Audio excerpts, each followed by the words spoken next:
За мінулыя выхадныя на тэрыторыі Брыскай вобласці зафіксавана 6 пажараў, агнём пашкоджана 5 пабудоў. На пажары ў Жабінкаўскім раёне 2 чалавекі атрымалі траўмы. Спасатели выяснили, что огнем охвачена кровля хозяйственного коллективного строения из 10 ячеек.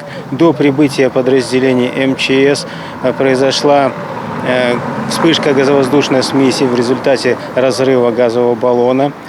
При самостоятельном тушении пожара ожоги получили 2 местных жителей, 55-летний мужчина и 60-летняя женщина.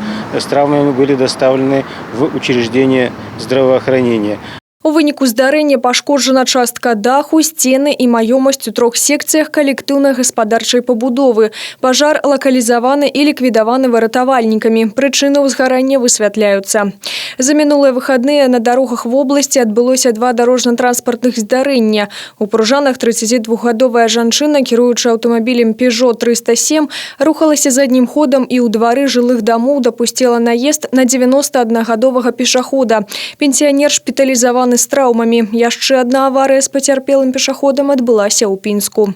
По предварительной информации, 25-летний водитель грузового автомобиля «Рено» совершил наезд на 27-летнего пинчанина, который переходил дорогу по регулируемому пешеходному переходу на запрещающий сигнал светофора.